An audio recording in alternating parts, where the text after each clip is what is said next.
കേരളത്തിൻ്റെ സാമ്പത്തിക സ്ഥിതിയെക്കുറിച്ചുള്ള ഒരു ധവളപത്രം ഇറക്കിയിരിക്കുക. വളരെ കൃത്യമായിട്ട് കേരളത്തിൻ്റെ സ്ഥിതി, സാമ്പത്തിക സ്ഥിതി വളരെ വളരെ വളരെ മോശമാണ്. കാരണം ഈ പറയുന്ന കോടാനുകൂടി ലക്ഷം കോടി രൂപയുടെ കടബാധ്യത ഉണ്ടാക്കി വെച്ചിട്ടാണ് പിണറായി വിജയൻ ഇറങ്ങിപ്പോയിരിക്കുന്നത്. ഇതിൽ ഈ വായ്പ എടുത്തിരിക്കുന്ന പലിശ ഇനത്തിലേക്ക് മാത്രമായിട്ട് തന്നെ വലിയ ഒരു സംഖ്യ, ഒരു ഭീമമായ സംഖ്യ, വരവിനേക്കാൾ ഏറെ വലിയ സംഖ്യ മാറ്റിവെക്കേണ്ട ഗതിയിലേക്കാണ് കാര്യങ്ങൾ പോയിരിക്കുന്നത്. മനസ്സിലായില്ലേ? അപ്പോൾ സാമ്പത്തിക സ്ഥിതി വളരെ മോശമായി നിൽക്കുകയാണ്.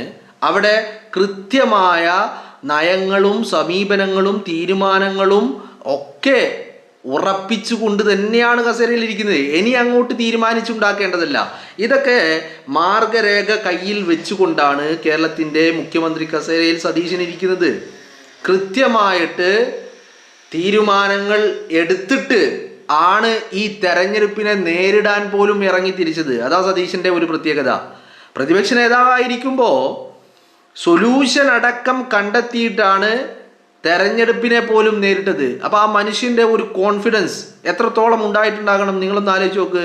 തെരഞ്ഞെടുപ്പിൽ വിജയിക്കും, അധികാരത്തിലേക്ക് എത്തുമെന്നുള്ള കാര്യത്തിൽ ആ മനുഷ്യന് യാതൊരു രീതിയിലുമുള്ള ഒരു സംശയവും ഉണ്ടായിരുന്നില്ല. ഇപ്പോൾ ധവളപത്രം ഇറക്കിയല്ലോ. ധവളപത്രം ഇറക്കിയപ്പോൾ ഈ സാമ്പത്തിക സ്ഥിതി മാത്രമല്ലല്ലോ അതിൽ പറഞ്ഞിരിക്കുന്നത്. അതിൽ കൃത്യമായ ചില നിർദ്ദേശങ്ങൾ അദ്ദേഹം വെച്ചിട്ടുണ്ട്. ആ നിർദ്ദേശങ്ങളിൽ പ്രധാനപ്പെട്ട ചില കാര്യങ്ങൾ എന്ന് പറയുന്നത് പൊതുമേഖലാ സ്ഥാപനങ്ങൾ അടിമുടി മാറ്റണം എന്നുള്ളതാണ്. എന്ന് പറഞ്ഞാൽ നമ്മുടെ രാജ്യത്ത് കേരളത്തിലുള്ള പൊതുമേഖലാ സ്ഥാപനങ്ങൾ അടിമുടി മാറ്റണം. KSEB, വാട്ടർ അതോറിറ്റി, KSRTC എന്നിവയൊക്കെ വലിയ പരിഷ്കരണങ്ങൾ ഇവയിലൊക്കെ ഉണ്ടാക്കണം എന്നുള്ളതാണ്. ഇതാണല്ലോ പൊതുമേഖലാ സ്ഥാപനങ്ങൾ എന്ന് പറയാൻ കേരളത്തിലെ ഏറ്റവും പ്രധാനപ്പെട്ടത്.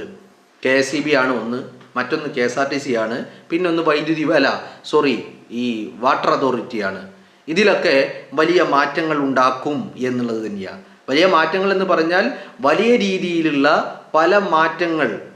അവിടെ ഒരു ഓവർ എക്സ്പെൻസസിൻ്റെ ഒരുപാട് മേഖലകളുണ്ട്. അതൊക്കെ തല്ലി തകർക്കാൻ പോവുകയാണ് എന്നുള്ള സൂചനകൾ തന്നെയാണ് VD സതീശൻ മുന്നോട്ട് വെക്കുന്നത്. കാരണം അദ്ദേഹം മുഖ്യമന്ത്രിയാണ്, അദ്ദേഹം തന്നെയാണ് ധനകാര്യമന്ത്രിയും. അങ്ങനെ ഒരു പ്രത്യേകത കൂടിയുണ്ട്. പിന്നെ അടുത്ത കാര്യം എന്ന് പറയുന്നത് ഈ ബീവറേജസ് കോർപ്പറേഷനും സപ്ലൈകോയും തമ്മിലുള്ള ചില എന്താ പറയേണ്ടത്, അതിൽ ഒരു മാറ്റമാണ്. അത് എനിക്ക് തോന്നുന്നു മിക്കവാറും അത് തമ്മിൽ ഒന്നാക്കാനുള്ള ഒരു പദ്ധതിയിലേക്ക് കാര്യങ്ങൾ മാറ്റുന്നു എന്നുള്ളതാണ് മനസ്സിലാക്കാൻ